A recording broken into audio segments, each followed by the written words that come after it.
Comme bien évidemment on est à quelques jours à peine de Hanouka, donc on va consacrer ce cours et certainement le suivant aussi à Hanouka. Alors, évidemment, ce qui est difficile lorsqu'on aborde une fête comme Hanouka, c'est de ne pas se répéter. Puisque, évidemment, on va revenir sur le miracle de la fiole d'huile, sur peut-être de toutes les questions que nous ayons, la seule sur laquelle il est dit qu'il y a 100 réponses. Et elles sont toutes consignées dans un livre qui s'appelle Ner Lemea.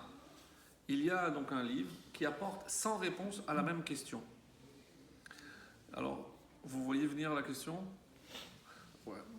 C'est si je dis qu'ils ont trouvé une fiole qui contenait pour une seule nuit, pour un jour, alors pourquoi on fête la fête de Hanouka 8 jours, puisque le miracle finalement n'a eu lieu que 7 jours. Alors, sur cette question que je viens de poser, donc on a dit qu'il y a une infinité de réponses, évidemment, et je vous rassure tout de suite, on ne va pas toutes les voir, je ne les connais pas toutes d'abord, et j'en ai sélectionné parce que j'ai trouvé que c'était intéressant, encore une fois, pas d'un point de vue historique, et souvent on entend, mais enfin, on ne sait pas vraiment quel était le miracle. Il y a une raison très simple à cela. Si je dis que la menorah était allumée à l'intérieur, donc personne ne l'a vu, à part les Kohanim qui étaient à l'intérieur, là où se trouve d'habitude la menorah, mais personne n'a vu combien de temps a brûlé, donc c'est que les Kohanim. Donc, de l'extérieur, on savait qu'il y a un miracle, déjà parce que tout le monde avait entendu qu'on avait trouvé cette fiole, et aussi peut-être pour, on va dire, que les choses soient bien claires dans notre esprit, à savoir que chaque fois que vous entendez le mot fiole, j'imagine que vous imaginez comme les dessins, un peu une petite fiole, comme aujourd'hui pour notre menorah, peut-être notre Hanoukia. Mais il faut savoir que quelle était la quantité qu'ils ont trouvée. Il faut d'abord peut-être rappeler comment on allumait la menorah. Donc, oublions maintenant Hanouka, on sort du contexte. La menorah, en temps normal, que ce soit dans le désert, dans le Mishkan, ou une fois que le Beth Amikdash a été construit par le roi Salomon. Alors, comment ça se passait ? À quel moment de la journée on allumait la menorah ? La nuit. La nuit. Donc, dès que la nuit tombait, on allumait, et il y avait une quantité pour que ça brûle toute la nuit, jusqu'au lendemain matin. Et le Kohen arrivait le matin et il nettoyait. Donc ça, selon une tradition, il y avait une qui restait allumée encore toute la journée. Et à partir de celle-là, on rallumait la nuit toutes les autres. Et donc, comme s'il y avait donc un turnover, donc ça ne s'arrêtait jamais. Alors, quand on a dit qu'on a trouvé une fiole, alors il faut comprendre que la fiole en question devait contenir une quantité nécessaire pour l'allumage de toute la nuit. Alors, je ne sais pas si vous avez déjà vu des reproductions de la menorah dans le Beth Amikdash. Je ne parle pas maintenant si c'était concave ou si c'était diagonale, je ne parle pas de ça. Mais il y avait donc 7 branches, sur ça il n'y a pas de marloquette, et il y avait au bout de chaque branche une sorte de godet qu'on remplissait d'huile. Donc il y en a 7, mais c'était des godets conséquents. Donc la quantité d'huile devait être conséquente. Donc lorsque le Kohen Gadol a réparti de manière à faciliter après le remplissage, donc c'était une fiole qui suffisait à remplir les 7 branches pour toute la nuit. C'est clair ? Donc voilà donc nos ennemis les Grecs qui rentrent dans le Beth Amikdash avec un seul souci: souiller les huiles. Drôle de mission. Je sais pas, on s'imagine que ce sont des soldats bien aguerris et on leur dit il faut que vous trouviez toutes les fioles, toute l'huile que vous trouverez et que vous la souillez. Je dis mais enfin, si tu veux pas que les Juifs allument la menorah, casse la menorah. Interdit. il y avait bien des interdictions de faire la Mila, de faire Shabbat et de faire Rosh Chodesh, de proclamer Rosh Chodesh. Donc, donc un décret, interdiction d'allumer la menorah, sous peine de mort. Ben là, non, vous voulez allumer, il n'y a pas de problème. Vous allumerez, mais pas avec votre huile. Et si c'est vrai que vous voulez utiliser votre huile, alors nous, on va aussi la toucher. Et ce qui est curieux, c'est que nous, on sait qu'il y a un problème lorsqu'un non-juif touche un liquide qui peut souiller, mais que le vin. On n'a jamais entendu pour l'huile. D'ailleurs, aujourd'hui, l'huile n'a pas besoin de Hercher, pour le dire de manière claire, d'après la stricte halakha, il n'y a pas besoin. Et même si j'achète mon huile et qu'un goy touche une bouteille ouverte, heureusement, il n'y a pas de problème. Sinon, avec tous les cuisiniers aujourd'hui qui ne sont pas juifs, donc ça poserait un problème. Oui, première possibilité, peut-être que comme c'était l'huile pour l'allumage et que c'était dans le Kodesh, donc il y avait une sainteté particulière précisément pour cette huile qui avait cette finalité. Donc on voit bien que l'objectif des Grecs, plus exactement des Gréco-Syriens, mais comme ce n'est pas un cours d'histoire, on ne va pas s'arrêter sur les vrais termes, puisqu'on est ici dans l'idéologie. Donc, quel était l'objectif ? Ridiculiser le principe même de impureté. Qu'est-ce que ça veut dire de l'huile pure ou de l'huile impure ? Voilà, nous on a touché celle-ci. Certains disent qu'ils ne se sont pas contentés de toucher. Ils ont fait rentrer le cadavre d'un reptile, qui est la source à vivre. C'est une source d'impureté. Alors, je ne sais pas, il faut avoir quelque chose de retors pour aller ouvrir toutes les huiles, rentrer le cadavre, et ainsi de suite, voir toutes les huiles. Qu'est-ce qu'il recherchait ? Qu'est-ce qu'il voulait nous montrer ? Ça, c'est la question, je pense, essentielle. Et pourquoi ?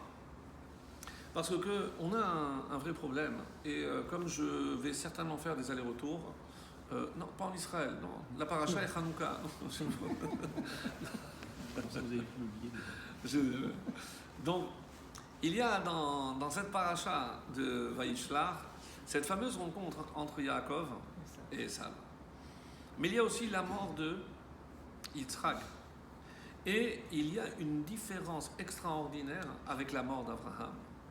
Lorsque pour Abraham, Vaïkberu Oto Yitzhak ve Ishmael, dans l'ordre, Rashi tout de suite, Mikan chez Ishmael à Satsouva. Donc on a la preuve que Ishmael a fait tchouva. Alors que pour Esav, comment c'est marqué ? Dans l'ordre, Esav ve Yaakov. Il n'a pas cédé sa place. Esav n'a pas fait tchouva. Donc, pour nous, qu'est-ce que ça symbolise ? Qu'est-ce que ça signifie ? C'est qu'à la fin des temps, Ishmael, malgré tout ce qu'on voit autour de nous, Ishmael reconnaîtra la place de Yitzhak et lui laissera non seulement sa place, mais la terre. On n'a pas à nous faire du souci à ce sujet-là. D'ailleurs, regardez la botte de l'Italie. Oui. C'est la chrétienté. Oui. Ça vient sur Jérusalem. Tout à fait. Oui. C'est en face, pratiquement. C'est en face, diagonale. Très très juste comme remarque. Et à Esav, et pourquoi on est presque déçus ? Ça nous fait mal. Parce que Esav, c'est le vrai frère de père et de mère. C'est-à-dire, comment imaginer que, alors qu'on est beaucoup plus proche qu'avec Ishmaël, il va nous faire beaucoup plus mal. Et c'est pour ça qu'il faut avoir un regard global sur l'histoire, en tout cas depuis la destruction du deuxième temple, pour essayer de voir dans le temps qui a causé le plus de tort au peuple juif, si c'est Ishmaël ou c'est Esav. Donc on ne va pas dresser, bien entendu, une liste, mais Esav l'emporte haut la main. Et ce qui est extrêmement, on va dire, pas décevant, mais triste, c'est que à partir de quel moment il y a justement cette rupture ? Où est-ce que Esav et Yaakov se séparent définitivement ? Certains pensent que lorsque il est né en attrapant la cheville. Qu'est-ce qu'il voulait lui dire? Non, c'est à moi de sortir le premier. D'autres disent non.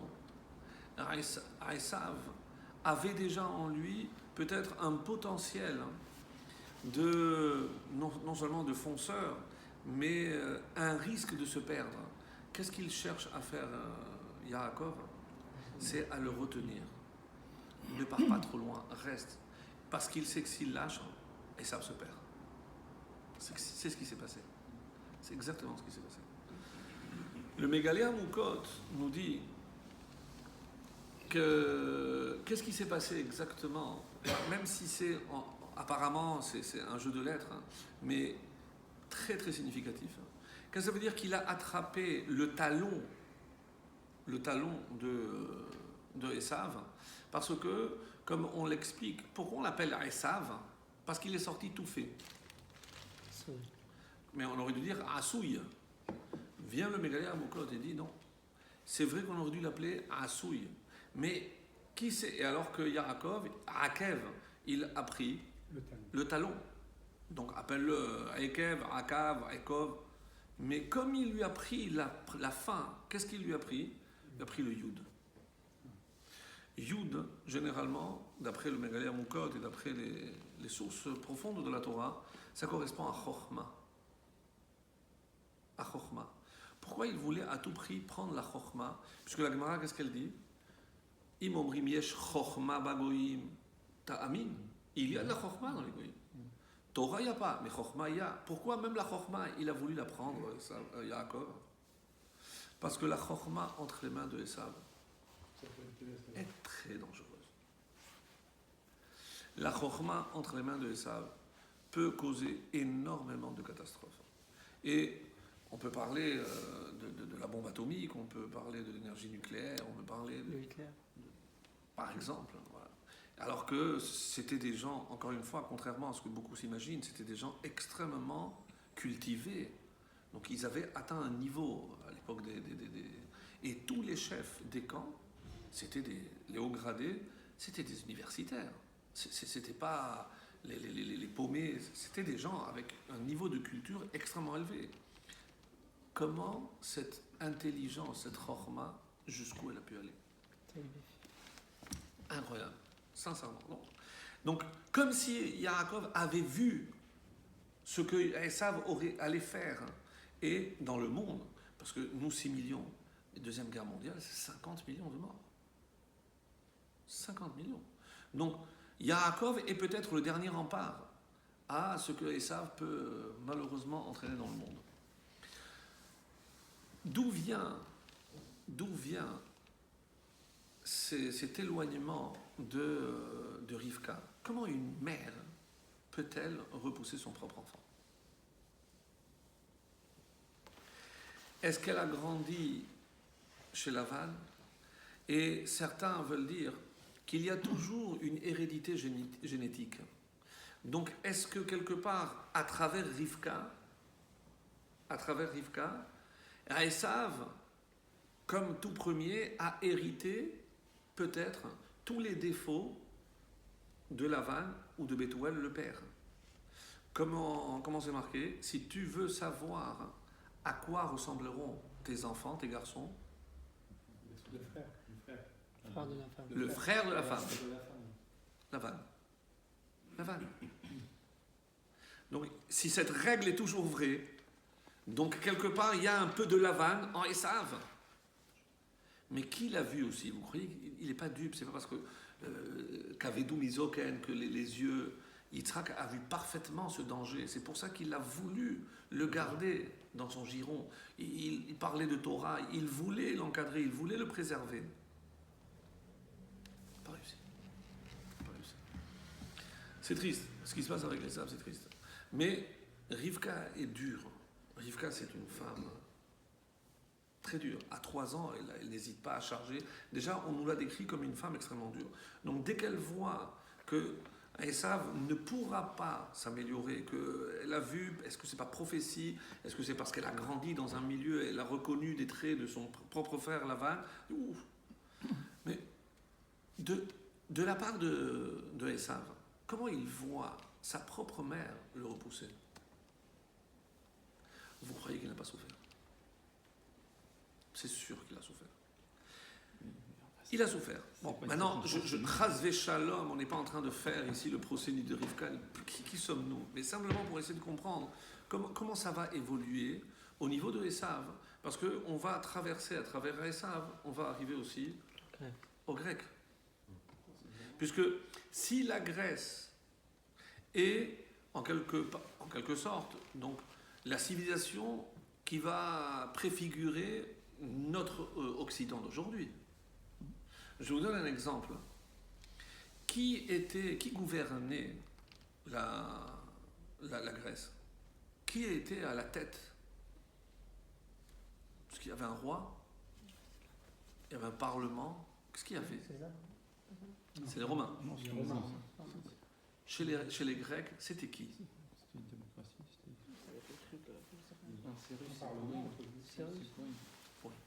C'est les Russes.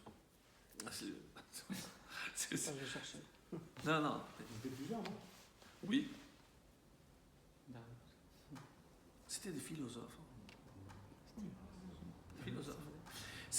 Aujourd'hui, on ne les appelle pas les philosophes, on les appelle les énarques. Parce que soi-disant, sans critiquer, mais parce qu'on étudie comment diriger une population. Bon, vu le résultat, je ne sais pas, il y a des choses à revoir, mais d'où ça vient qu'il faut sortir de l'ENA pour arriver à diriger? Mais c'est exactement ce que les Grecs faisaient. Comment la Gemara appelle les philosophes? Chachmé Atuna. Chachmé Atuna. Les sages d'Athènes. Mais que la Gemara les appelle les sages, c'est qu'ils avaient une chorma, ça c'est indéniable. Mais comme Yaakov avait senti ce danger, il a tout fait pour enlever cette chorma. Parce que la chorma, même entre les mains d'un Esav, elle peut être dangereuse. Et je ne parle pas d'eugénisme, je ne parle pas d'euthanasie, je ne parle pas d'avortement. Mais tout est vrai. Et c'est-à-dire quoi? Que bébé Yaakov ne croyait pas que Esav pouvait changer? Il ne voulait pas le lâcher parce qu'il savait que s'il le gardait sous son couvert, il réussirait. Mais malheureusement, on va le voir, comme tu l'as dit tout à l'heure, mais il va être sanctionné à cause de Dina. Parce qu'il aurait dû laisser Dina. Il aurait dû la laisser, normalement. Parce que Dina, en tant que fille... Elle aurait pu réparer. Voilà, c'est marqué. Exactement. Non, et puis Elle aurait... on savait que... Normalement, Léa, la première. Quand on dit que Léa est pour Esav, c'est encore une fois, c'est pas parce que c'est les grands avec le grand, le petit avec la petite. Non, c'est beaucoup plus profond. La Torah parle au niveau de l'essence des choses. Donc forcément, on est ici au niveau des âmes. Et Esav a une âme d'extériorité, c'est Ishsadé. Donc il lui faut quelqu'un extrêmement profond, intérieur. Donc c'est Léa. Yaakov, lui, il est intérieur. Donc il lui faut quelqu'un qui, à 3 ans, n'hésitera pas à aller se balader avec des hommes dans un milieu. Elle n'a rien à craindre. C'est Rachel. Mais elle était bergère. Il n'y avait personne d'autre, il ne pouvait pas payer pour faire paître son troupeau. Il prend sa propre fille, il n'a pas peur avec tous les bergers autour. Elle ne craint rien. Rachel est dure, mais elle d'extérieur. Donc ça allait très bien. C'est pour ça qu'on dit quand il l'a vu, il a compris tout de suite que c'était son zivoum. Et comment la Torah l'atteste? Rachel Ishto. Toujours. Jamais Léa Ishto. Ça aussi c'est dur. Jamais la Torah ne dit Léa Ishto. Comme si quelque part, Léa n'est pas sa femme. Oui, mais il a endossé maintenant le rôle de Esav. Mais inconcevable. Mais la royauté passe par Léa. La prêtrise, la Kehuna, tout passe par Léa. On peut imaginer que, oui. Donc ça aurait dû passer par ça. Donc ça aurait pu passer par Esav. C'est incroyable. Ou alors, comme certains Ramim vont dire, non. De toute façon, c'était prévu, peut-être pas dans cet ordre. Mais la finalité, c'est que de toute façon, ça devait se passer comme ça. Bon, je préfère cette réponse parce que sinon, c'est un peu trop. Quoi qu'il en soit. Donc, on arrive à la Grèce et il y a ici donc cette théorie selon laquelle les Grecs, les hellénistes, accordaient énormément d'importance à tout ce qui était esthétique. Oui, mais c'est mal connaître la dimension aussi au niveau de la Chokhmah. Parce que Imiesh Chokhmah Bagoïm, on dit de qui on parle? On parle de Yavan. Yavan, n'oubliez pas, c'est Yavan, c'est la même gématria que Yosef. Et quand on voit comment Yavan s'écrit, Yud, Vav, 2 lettres du nom de Dieu. Et le Nun, le problème c'est qu'il s'enfonce dans la terre. C'est le Nun qui fait tout. Malheureusement, la perte de Yavan. Parce qu'à force de rentrer dans ce monde, il s'enfonce. Regarde ça. Yud, Vav, Nun. Ça se suit. Et si je lis à l'envers, c'est Noï. Qu'est-ce que c'est Noï? C'est la beauté. Noï, c'est la beauté. C'est l'essence même de Yavan. La science, la technologie, et c'est beau, regardez aujourd'hui tout ce qu'il y a. Ça, c'est l'héritage de Yavan. Donc, pourquoi alors la tête de ça, elle a eu le mérite d'aller à ouais. Ça fait partie, et c'est ce qui peut nous permettre d'avancer et d'affirmer que si la tête de Esav a eu le mérite d'être dans la Tamarpella, c'est que, plus que le potentiel, mais c'est d'abord parce que, encore une fois, Esav aurait eu sa place aussi à Mérata Marpella. Mais comme c'est le corps qu'il a perdu, alors c'est le corps. Nous, on s'étonne que c'est ça la tête. Mais non. Mais c'est l'inverse. C'est comme le corps l'a perdu, alors le corps n'a pas eu le droit d'aller dans Mérata Marpella. Mais il n'a pas fauté par la tête. C'est incroyable. C'est tellement beau. Et ce midrash qui va encore plus loin, il dit que la tête, elle a roulé dans les bras. Soit, on dit dans les bras de Yaakov, parce que Yaakov a tout fait pour le protéger. Et il y en a qui disent non, de Yitzhak. Même si c'est une image, mais c'est tellement beau. Parce que Yitzhak a toujours cru en Esav. A toujours cru en Esav. Ça veut dire qu'à la fin des temps, ils viendront aussi. Bien sûr. Je peux être à Esav. Mais certains, écoutez bien, ce que ça veut dire, c'est que si notre exil dure 2000 ans, c'est uniquement pour nous permettre de rattraper, récupérer toutes les étincelles perdues de Esav. Alors, évidemment, on peut dire, oui, on n'a pas eu, il faut attendre les signes messianiques, etc. Non.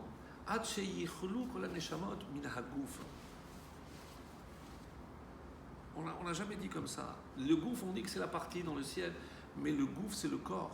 Le corps de qui? Le corps de Esav. Parce que la tête est déjà, on l'a récupérée, mais tout le corps qui est resté dehors, avec toutes les âmes qui sont dehors, mais c'est tout ça qu'on doit récupérer. C'est ça. Donc, on n'attend pas une teshuva, c'est une récupération. Et pourquoi il y a... Parce que c'est on doit récupérer toutes ces âmes. Maintenant, juste parce qu'on a évoqué cette question, parmi les nombreuses réponses concernant donc la fameuse question pourquoi on célèbre Hanouka 8 jours. D'abord, si je dis que la mitzvah essentielle, c'est d'allumer les lumières 8 jours, Madlikin, Shemonat, Yeme Hanouka, comme vous le savez, si vous vous rappelez, c'est les initiales, Madlikin, Shemonat, Yeme Hanouka. Mashiach. Et ça, on doit bien garder. C'est que c'est un petit geste, on a dit une petite bougie. Mais comme l'autre il avait dit, c'est un petit pas pour l'homme, un grand pas pour l'humanité.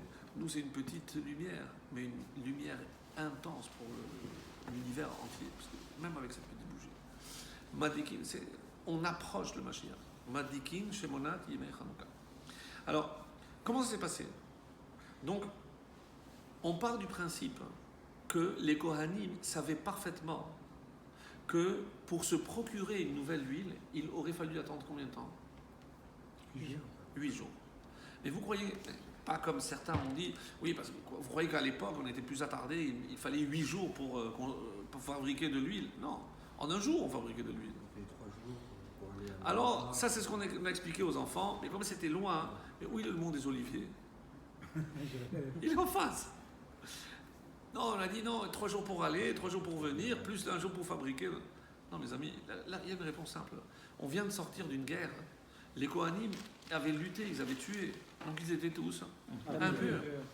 Et l'impureté, c'est 7 jours.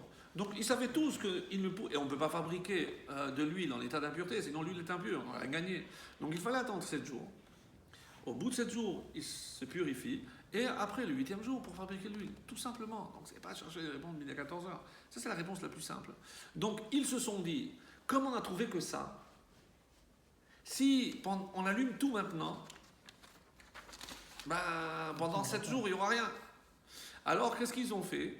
Ils ont divisé la quantité qu'ils ont trouvée en 8. Donc, ils ont pris 1/8. Et quand ils ont rempli les godets, donc ils n'ont pas rempli tout, ils ont rempli 1/8. Pour qu'il y ait pour 8 jours. Et quel a été le miracle? C'est qu'elle a tenu, oui. C'est que normalement, elle aurait dû éclairer 2 heures, 3 heures, parce qu'elle n'est pas remplie. Et ça a éclairé comme s'il l'avait rempli. Donc le miracle, c'était le premier jour. Aussi le Cette réponse est moins connue. Et c'est curieux, parce que pour moi, c'est une des plus belles. C'est-à-dire que comme on part du principe qu'on sait que ça va durer 8 jours, donc ils ont réparti.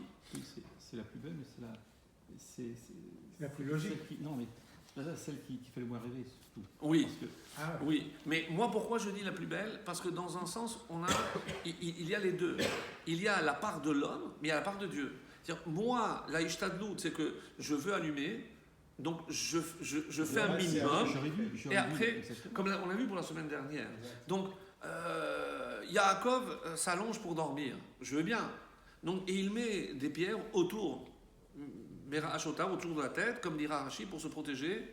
des bêtes. Des bêtes féroces. Bêtes féroces dans le désert, comme ça c'est marqué dans un autre commentaire, c'est des scorpions et des serpents.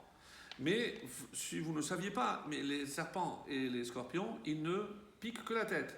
Ça veut dire qu'il a protégé la tête et tout le corps.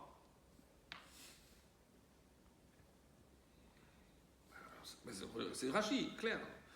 Réponse, c'est le principe même de la Ishtadlout. Moi, je n'ai pas besoin de tout protéger, parce que sinon, imaginons que sur tous les scuds qui sont tombés, tous avaient été arrêtés par le dôme de fer. L'intelligence des Juifs, le dôme de fer, non. Il y a quasiment un tiers. Donc 2 sur 3, ils sont vraiment tombés. Et c'est ce qui nous a permis de voir la main de Dieu aussi. C'est-à-dire que une part de l'homme pour 2 parts de Dieu. Donc lui, qu'est-ce qu'il a fait? Il a couvert la tête. Hachem, moi je fais le minimum, toi tu fais le reste. C'est ça que c'est plus important de commencer que de finir. Oui. Allez, pourquoi la tête? Parce que c'est évidemment le plus dangereux. On peut avoir d'autres réponses. Mais il y en a une qui est très très belle. Le point commun entre les scorpions et le serpent. il ne pique pas, il pique comme ça, de haut en bas. Donc vous avez dit, ils piquent. Et pourquoi ils peuvent être mortels? Ah, c'est le venin. Le venin? Les deux contiennent du venin. Et qu'est-ce qu'il essaye de nous faire comprendre, Yaakov? Le pire venin, c'est celui qui rentre par la tête. Tout ce qu'on peut essayer Il est d'assimiler par les autres. directement, il est C'est tout. directement. C'est directement lié avec Hanouka. Parce que c'est la sagesse Oui, c'est des juste- Grecs c'est idéologique. qui est l'idéologie. Donc c'est le danger pour le juif. Ne t'occupe pas de ton corps, c'est pas dangereux. La fête, même, oui, c'est vrai, il y a une fête pour Purim. Un jour. Un jour. Et qu'est-ce qu'on fait? On mange. Bon. C'est le corps qui est en danger. On le récompense en lui donnant une bonne souda. À Hanouka, regardez la halakha. Bon, Marbim, Bisouda, etc. Mais il n'y a pas une vraie souda de Hanouka. Pas de souda. Il n'y a pas. C'est vrai qu'il faut, c'est bien de faire, etc. Mais il n'y a pas une mitzvah. Pourquoi? Parce que c'est pas le corps qui est en danger. C'est notre âme. Jusque là, comme c'est une ils étaient obligés de faire la guerre, parce que c'était un pays. Oui, exactement. Alors là, ça, ils ont jeûné. Donc Et ils ont jeûné. Donc, mais il n'y a pas une action qui. Spirituel, c'est Alors différent. qu'ici, c'est curieux. Et qui va prendre la défense du juif? Alors que bon, la conquête des Grecs durait depuis des décennies. Qu'est-ce qui a fait que subitement ils se réveillent, les Hashmonaïm, les Kohanim?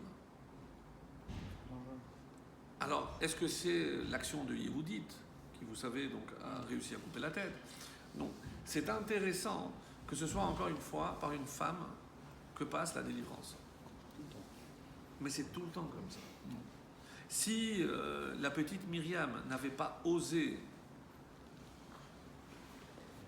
torser son père vertement lorsqu'il lui dit « mais tu es pire que le pharaon », ben, il n'aurait pas repris sa femme. Et elle ne serait pas enceinte, et Moshe ne serait pas arrivé. Donc, c'est Myriam qui a beaucoup de mérite. Et chaque fois, Myriam. Donc, ça c'est une réponse. L'autre réponse que je pense monsieur va apprécier plus, c'est parce qu'ils ont fait, qu'est-ce qu'ils ont fait? Ils ont trouvé, ils ont dit, bon, ben nous on va allumer une, ils ont rempli, et c'est resté plein. Ah, ça fait plus rêver, ça.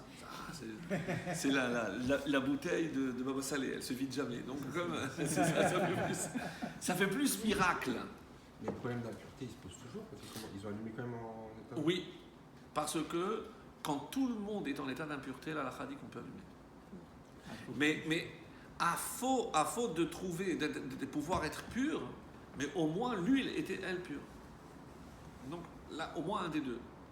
Mais si eux sont impurs et ils fabriquent de l'huile en état d'impureté, les deux sont impurs. Là, l'huile était pure. Mais la question est bonne.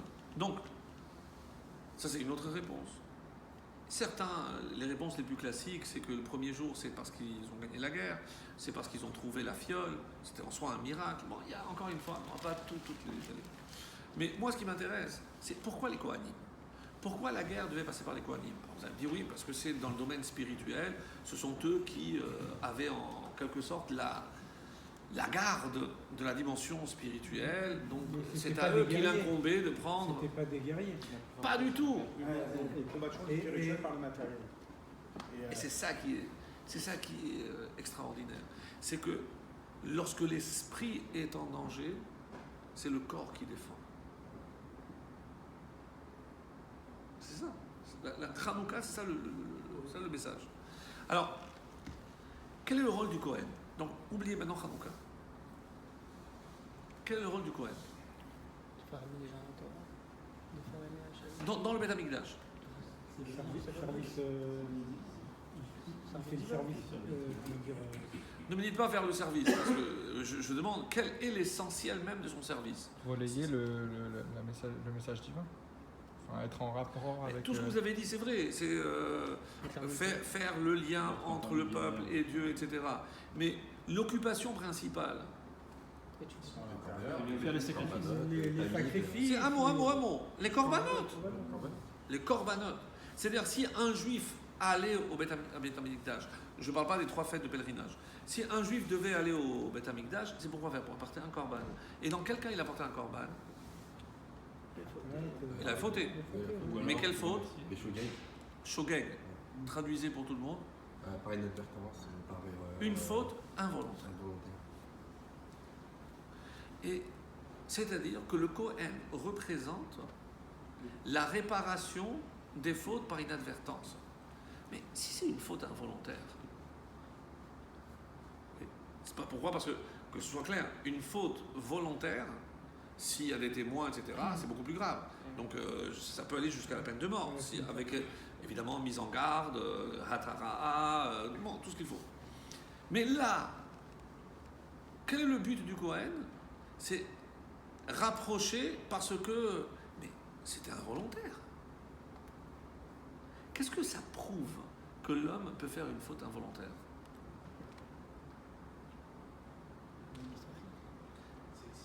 Ça doit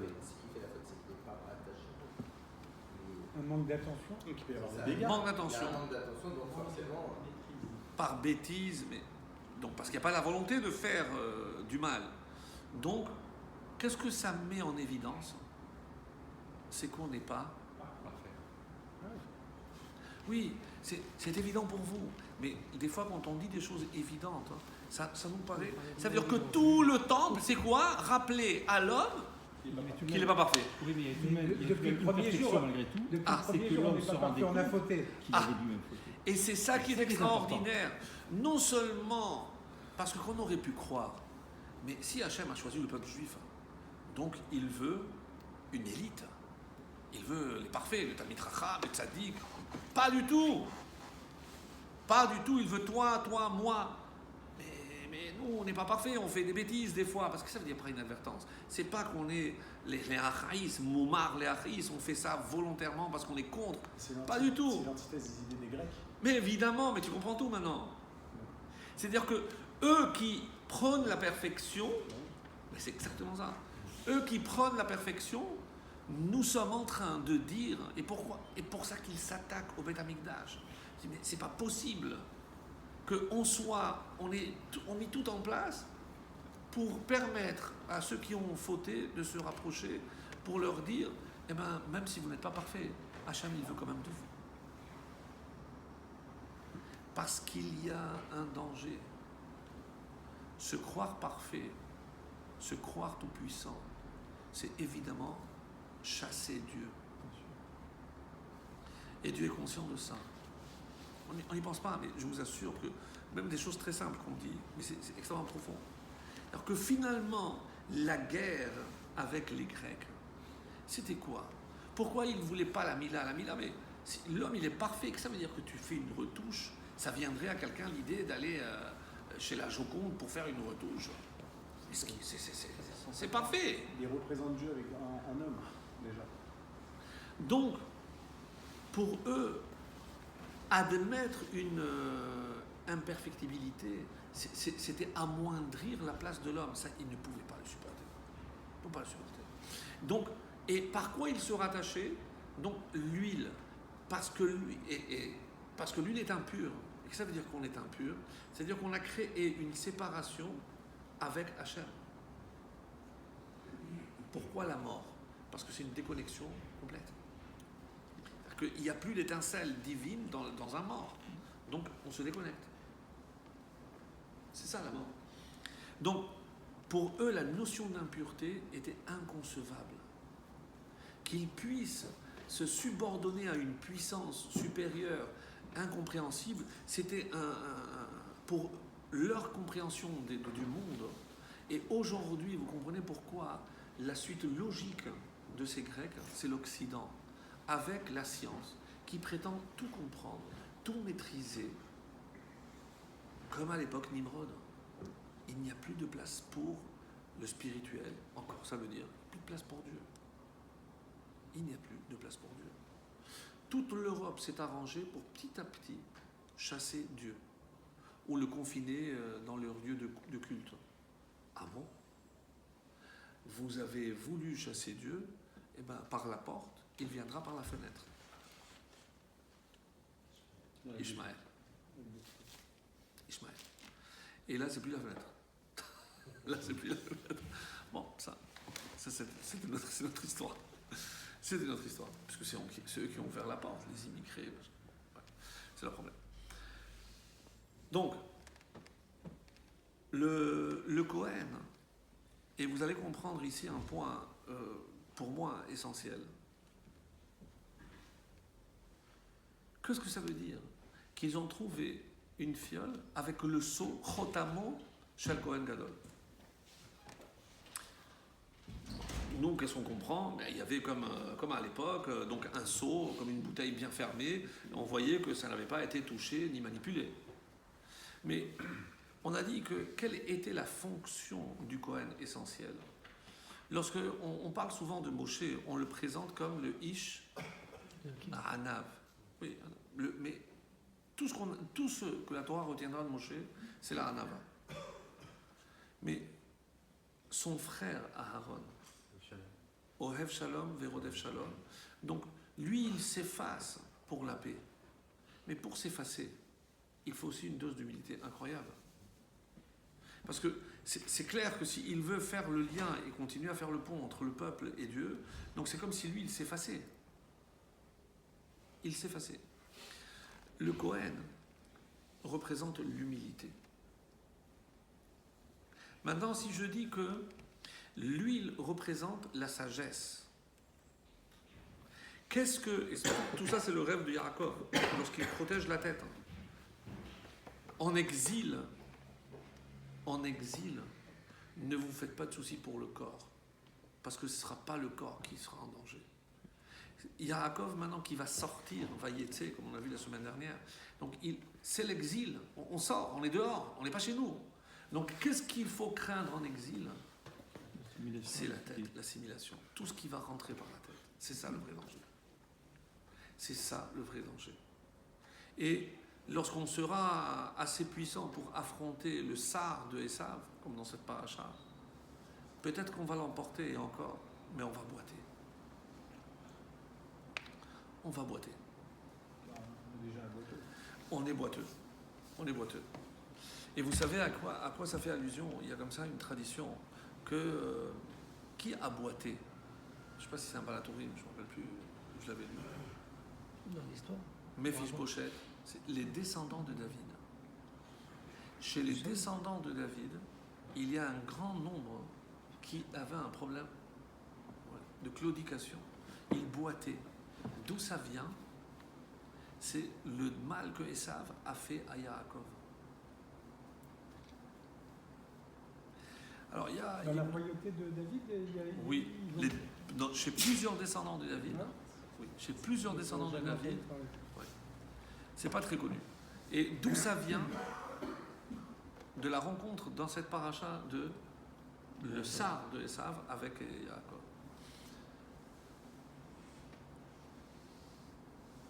Lorsque ils ont souillé les huiles, maintenant si je transpose maintenant en expliquant plus profondément, c'est-à-dire qu'ils ont réussi à rentrer à travers la pensée juive, à inoculer en quelque sorte le venin de la civilisation hellénistique. Et petit à petit, ça a fait son chemin, c'est comme le venin. Il rentre petit à petit, et après ça s'étale. Et c'est vrai ça. Et pourquoi ça devrait... Ça me rappelle toujours cette histoire de ce goy qui est allé voir Hillel. Il lui a dit, je suis prêt à me convertir. Celle-là sur un pied, vous la connaissez? C'est l'autre, vous la connaissez moins? Sur deux pieds, Non, mais à une condition. Moi, je veux que la Torah oral. écrite. La Torah orale, c'est les sages et tout ça. Moi, que la Torah écrite. D'accord. Il a été d'accord. Il dit, si tu veux la Torah écrite, donc il faut que tu apprennes à lire. D'accord. Je suis prêt à apprendre à lire. Alors, Aleph, Bet, Kamatz, ils ont passé 2 heures. Et voilà. Tu révises parfaitement, tu reviens demain. Si tu connais, on attaque la lecture. Il revient demain, alors vas-y. Kamatz A, non, B. Mais continue. Gimel I, Gi, non, Za. Je dis, attendez, moi j'ai pris des... Hier, on m'avait dit le contraire. On m'avait dit que ça c'est Aleph. Et pourquoi tu me crois plus hier qu'aujourd'hui? Pourquoi tu me crois plus hier? Parce qu'il faut un minimum de confiance. C'est pour ça, mes amis, que si elle est très bonne, elle est profonde comme ça, parce que finalement, si on n'a pas un minimum de confiance, c'est clair que on peut tout remettre. Quelqu'un qui vient avec une mauvaise foi, mais qui dit où c'est écrit, c'est déjà, ils viennent pas pour une question, ils viennent déjà avec des réponses. Et quelqu'un qui vient avec une réponse, c'est comme quelqu'un qui vient avec un verre plein. Je peux pas remplir. Mais là, la Torah elle a été donnée vraiment au peuple qui a un degré d'exigence en termes de... Extraordinaire. On est les pires. Mais c'est évident. Mais c'est évident. C'est comme ça. C'est obligé. C'est interdit d'être médiocre. En tout cas, c'est pas tout à fait exact, parce qu'il y a je crois que c'est un Chafetz Chaim qui disait, pourquoi il y a marqué Bashamay mimaal ve'ala aretz mitachat? Non, tellement l'expression nous est connue qu'on ne s'est pas arrêté pour réfléchir. Bashamayim mimaal, pour le ciel au-dessus et pour la terre au-dessous. Mais qu'est-ce qu'il y a au-dessus du ciel ou qu'est-ce qu'il y a au-dessous de la terre? Il a dit non, c'est pas comme ça qu'il faut lire. Il a dit le Chafetz Chaim une très belle interprétation. Il a dit tout ce qui touche le ciel, tout ce qui touche le spirituel, ne te contente pas déjà de ton niveau. Mimal, regarde, il y a toujours quelqu'un qui sait plus que toi, qui fait mieux que toi. Dans le domaine spirituel, Mimal. Mais maintenant, arrête. Mais pour ce qui est matériel, Mitachat. Il y a toujours, et regarde toujours plus bas. C'est tellement vrai, tellement vrai. C'est tellement vrai. Mais tous les gens d'Afrique du Nord, ils disent ça. Cette phrase-là, Ouais. c'est Chafetz Chaim. Je ne sais pas si c'est le cas. Magnifique, magnifique, magnifique. Mais c'est tellement vrai. Donc, non. Donc, les Grecs ont réussi à souiller toutes les huiles. C'est-à-dire, ils ont porté atteinte à la sagesse de la Torah, à la rendre impure. Donc, du coup, c'est ce qui a fait que les Juifs se sont éloignés petit à petit de l'étude, mais surtout de la pratique. Sauf l'huile avec le sceau du Kohen. Qu'est-ce que ça veut dire? C'est le rempart, en fait, finalement, à l'assimilation. C'est le dernier rempart. C'est la tradition parce que le Kohen transmet à son fils. Mais il y a plus que ça. Vous vous rappelez dans la paracha de la semaine dernière. Vous n'étiez pas là, je sais pas où vous étiez. Donc, tac, un scud direct. Alors, donc on dit que quand il a mis les pierres autour, le matin, il s'est levé. Il n'en avait plus qu'une. Il n'y en avait qu'une. Mais qui avait fait des efforts. Donc, si on reprend l'image qu'il a protégé la tête, finalement, quelle était la vraie protection? Even. Et tout le monde sait que le mot Even a une particularité très intéressante, c'est que les deux premières lettres, c'est Av, et les deux dernières, Ben. Qu'est-ce que c'est Even? C'est le lien entre le père et le fils, la transmission. Mais qu'est-ce qu'un père est censé transmettre à son fils? La Torah. Bon, pourquoi Even c'est la Torah? Ah, parce que la Torah a été donnée sur des pierres. Peut-être, mais une explication beaucoup plus belle. Vous vous rappelez? Je ne sais pas si vous vous rappelez. C'est que la valeur numérique de Even, c'est 53. Et il y a combien de parachiotes dans la Torah? 54, bravo. Alors, j'aurais pu dire que 53 c'est toute la Torah, mais il y en a une qui manque. C'est de Moshe là, c'est resté laquelle? Ah, presque. C'est pas loin. Parce que Vezot Abracha n'est jamais lu Shabbat. Toutes les parachiotes, les 53 sont lus un Shabbat, sauf Vezot Abracha. Donc c'est pour ça qu'il y a 53. Even, c'est 53, c'est la Torah. Et c'est ça qui protégera. C'est pour ça cette pierre qui est protégée. C'est très joli. Alors, maintenant pour revenir aussi à cette symbolique du Chotam, du Kohen. Donc on a dit que cette... Alors c'est quoi ce Chotam? Est-ce que, parce que chez le Kohen, donc il y a une transmission, que le fils est obligatoirement comme le père, est-ce que c'est cette transmission qui nous sauvera, qui permettra de rester impénétrable à toutes les influences extérieures? Certainement. Mais il y a autre chose. Il y a une seule sagesse, une seule huile, une seule Torah qui ne sera jamais souillée. Laquelle? Celle qu'on a acquise avec le symbole du Kohen. On a dit quel est le symbole du Kohen? C'est nous rappeler qu'on est imparfait. Et le fait de savoir qu'on est imparfait, ça génère quel sentiment chez l'homme? Toujours fermé. C'est parfait. Si je sais que je suis pas parfait, donc j'accepte que je suis pas parfait. Indulgent. Plus que ça. Modestie. La modestie, bravo. L'humilité. L'humilité. C'est-à-dire, quel est le sceau qui permettra que la Torah que j'ai ne sera jamais souillée? C'est l'humilité. Je trouve que c'est une belle explication. Tant que je garde cette humilité, je sais que aucune Torah. Ah, mais comment ça se fait que la Torah, elle dit 5700, mais le monde, il a 50 milliards d'années? Comment tu viens? Tu viens déjà. De retenue, quoi. Je comprends pas. Je ne comprends pas. Comment c'est possible? Sans ce manque d'humilité, je finirai par perdre et souiller toute la Torah que j'ai. C'est un symbole extrêmement fort. Le Kohen me rappelle mon état d'imperfection. Donc, la sagesse qui est protégée par ce sceau, ça veut dire que tant que je garde cette humilité, je protégerai la Torah. Et aucune huile, aucune autre sagesse pourra souiller la Torah. Parce que je garde cette humilité. Je sais qu'Hachem, il m'aime et il me veut tel que je suis, avec toutes mes imperfections. Et alors c'est vrai qu'on n'a pas, et bon, on a des faiblesses comme tout le monde, mais c'est pas pour cette raison. Mais vous avez des enfants, vous pensez qu'ils sont parfaits? Est-ce que vous les aimez moins parce que le jour où il apporte 8 sur 20, vous l'aimez moins que 18 sur 20? C'est tellement ridicule. C'est tellement ridicule, mais c'est la vérité. Donc, ça, c'est un point. Et on entame le droit final parce que il y a quelque chose aussi que je voulais partager aussi ce soir, très important. Que moi, une façon de voir. On sait qu'on est dans le 4e exil. La Grèce, c'était le troisième. Avant, c'était les Perses.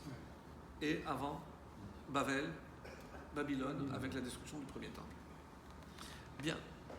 Si je vous posais une question, d'après vous, quels sont les 3 dons auxquels un homme aspire toute sa vie? Qu'est-ce qu'il voudrait à tout prix obtenir? Qu'est-ce qu'il recherche? À quel niveau? En général. Non, je ne parle pas aussi spirituel. Tranquillité. Le confort, Tout ça, c'est la richesse. Donc la richesse, le pouvoir. La vie éternelle. Le pouvoir, L'éternité, la vie éternelle. C'est beau ce que tu viens de dire, frère. La sagesse. moi je suis d'accord avec lui. Et j'ai quoi? La sagesse, parce que cette chokhmah, je sais que, par exemple, dans le domaine scientifique, eh ben, je pourrais tout contrôler. Donc c'est une forme. Mais vous avez remarqué que l'argent donne le pouvoir et la sagesse aussi. Qui détenait le pouvoir chez les Grecs? Ceux qui détenaient la sagesse. Chez les autres, c'était ceux qui avaient l'argent. C'est ou l'un ou l'autre. Mais les deux, c'est pour le pouvoir. Alors, les Rahamim expliquent. Nous, on a été confrontés aux 3. Babel, le pouvoir. Babel avait un pouvoir colossal. Ils avaient conquis le monde entier. Tout le monde tremblait rien que d'écouter Nabucodonosor. Et je ne parle pas de l'œuvre. Oui. Je ne parle pas de l'opéra. Nabucco, je ne parle pas de ça. Donc tout le monde tremblait. Verdi, merci. Après, il y a eu les Perses. Perses, c'est Purim. Vous imaginez un royaume qui peut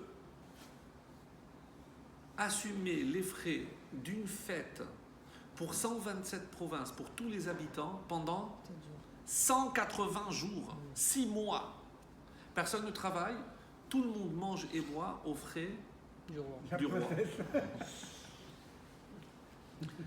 La richesse. Et c'est pour ça que la Megillah, elle s'étale dans tous ces détails, parce que non seulement ils étaient riches, mais ils affichaient cette richesse. Ça, c'était les Perses. Et les Grecs, on l'a dit, la sagesse. Bravo. Et les Incroyable. hommes, Et, évidemment, la question, Le 4e. et Édom, les 3. les 3? Édom a les 3 en même temps. L'Occident a la richesse, a le pouvoir.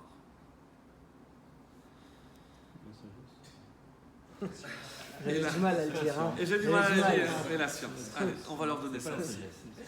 C'est une forme de sagesse. C'est la connaissance. C'est la connaissance. C'est une forme de connaissance.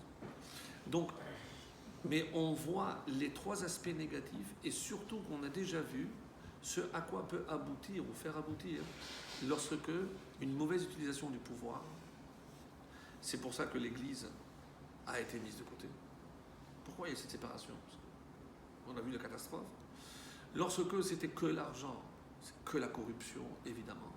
Et lorsque c'est la sagesse, mais le modèle grec a engendré quelque chose qui aujourd'hui encore comme si il fallait être intelligent pour. Mais là, même chez les juifs, c'est la même chose. Hein. J'en doute pas. J'ai pas entendu ce qu'il a dit. J'en doute pas. Qu'est-ce que tu as dit? Sauf Les que. juifs, c'est la même chose. Et même pour les Kohanim. Alors je vais te dire quelque chose. Non, Gadol, que le Kohen Gadol. Non, non, non, non, je suis pas d'accord. Il n'y a que le Kohen Gadol et je voudrais apporter ici un point. Non, parce que tu m'as piqué à vif, donc. J'ai pas entendu. Chez Non, le non. Vélan. Non, et chez les Juifs aussi, on voit ça.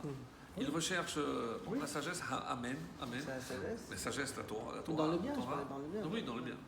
On ne parle que de bien.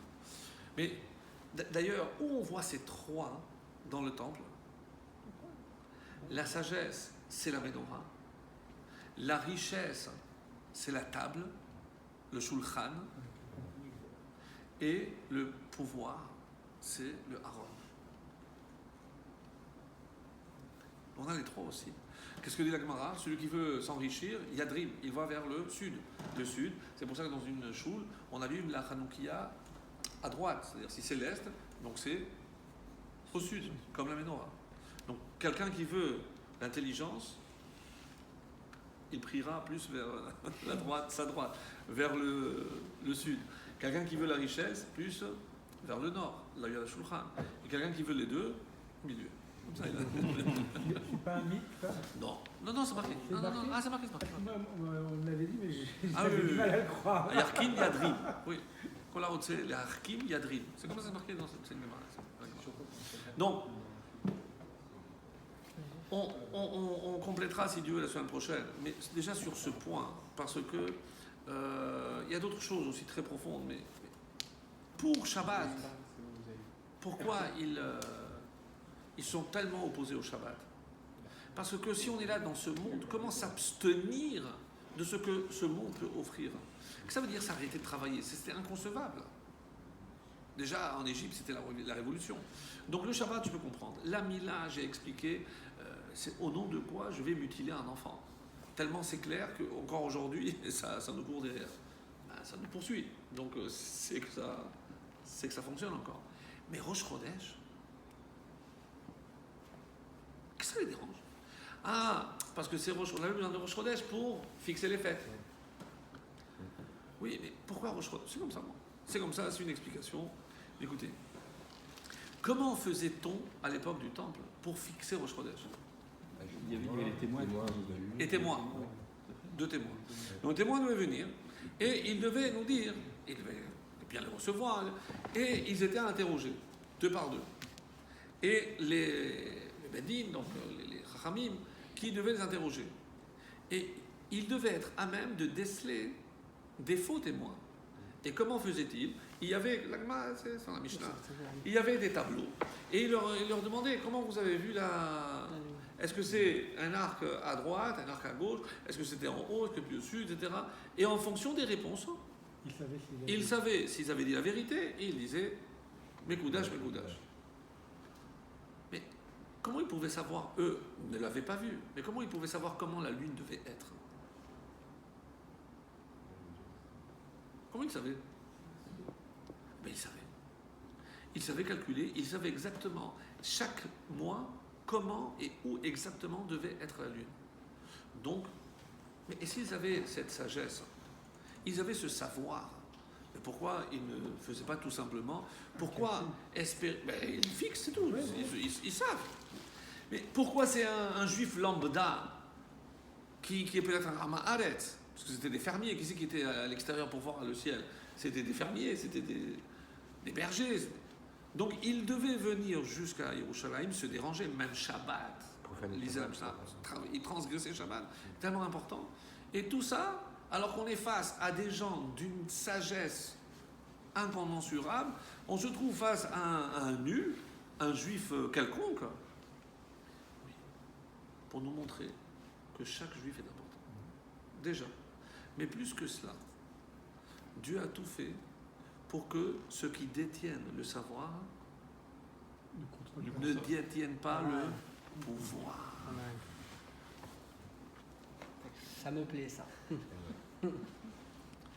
Donc, et pour faire un jeu de mots, voir, il suffisait de voir pour avoir le pouvoir, mais le savoir ne pouvait pas entraîner le pouvoir. Donc Dieu a tout fait, et tout le Rosh Chodesh basé sur quoi? Surtout ne donnez pas le pouvoir à ceux qui ont le savoir. Vous imaginez la claque pour les Grecs. Alors que eux, tout était fondé sur ça. Parce que c'est eux qui dirigeaient. Comment chez les Juifs, quoi, un simple fermier va décider quand est-ce qu'on va fixer la lune, les fêtes? On a vu ça. C'était une claque pour eux. Et ça, ils ne pourraient pas supporter. Donc, nous avons les trois. Et ça correspond aux trois exils. Et donc, qu'est-ce qui caractérise les Grecs? Précisément la sagesse. Et est-ce que c'est les plus dangereux? C'est ça, sincèrement. Au vu de... Nous, on a le recul. On sait très bien, malheureusement, que Yaakov, il n'aurait pas dû mettre quelques pierres, il aurait dû mettre une muraille autour de la tête pour que l'on comprenne le danger auquel allait être exposé le peuple juif. C'est-à-dire que, comme le Harizal dira, quand on parle de Pirsumé Nissa pour Hanouka, lui il dit que c'est pas vers l'extérieur. Il dit que c'est vers l'intérieur, c'est vers la maison. C'est-à-dire, c'est à qui je fais un Pirsoumanès? C'est à ma famille. Parce que c'est en éclairant ma famille que je vais éclairer mon peuple. Et c'est lorsque le peuple éclairera, c'est comme ça qu'on pourra éclairer le monde. Mais ça ne sert à rien d'éclairer, c'est du Harizal. Et c'est pour ça que lui, il maintient que même s'il n'y a pas besoin de faire à la fenêtre, il n'y a pas besoin de mettre à l'extérieur, lui, le vrai Pirsoumanès, c'est à l'intérieur. Parce que si j'arrive à chasser l'obscurité intérieure, je pourrais lutter contre l'obscurité extérieure. Et ça ne sert à rien d'allumer de grandes lumières. Et c'est pour ça qu'on suit la vie de Hillel. Par quoi, par quelle qualité Hillel était connu? La Hanava, l'humilité. C'est-à-dire que dans ce domaine, il faut... Parce que, quand vous croyez que Shammai... sur quoi il s'est basé Shammai? Pourquoi on va en décroissant 8, 7, 6? La Gemara dit, paré à Chag. C'est comme à Sukkot, lorsqu'on offrait les taureaux. Comment on commençait? Bravo. Un décroissant, 13, 12, et au total, 70. Pourquoi? Parce que lorsqu'il s'agit de lutter contre les 70 nations, il faut mettre le paquet. Oui. Et pourquoi on ne fait pas comme lui? Quand est-ce qu'on peut mettre le paquet? Lorsqu'on a le temple pour nous donner, pour nous encourager, parce que pour nous soutenir. Mais lorsqu'on n'a pas le temple, et on ne peut compter que sur soi, qu'est-ce qu'il a dit Hillel? Ma'alim bakodesh. Donc il vaut mieux, petit à petit. On commence par une bougie, 2 bougies, 3 bougies, jusqu'à 8. Et c'est ce qui nous est demandé, mes amis. C'est dans tout ce qui est du domaine spirituel, en partant du principe qu'on n'est pas parfait, on ne nous demande pas de faire des bonnes choses. Il faut commencer, comme on le verra d'ailleurs dans la paracha de cette semaine, c'est que la lutte, pourquoi il a boité? Qu'est-ce que ça représente? On dit que c'était les mitzvot kalot. On a tendance à minimiser les petites mitzvot. Et c'est là où Esav peut nous avoir. Donc, c'est sûr que quand on vit sur les mitzvot importantes, non. Dans les mitzvot importantes, on ne peut pas tomber, ni trébucher, ni boiter. Mais c'est dans les petites mitzvot. Donc il faut se renforcer. Et c'est ça les petites bougies. Donc, on commence en petit et on terminera grand. Mais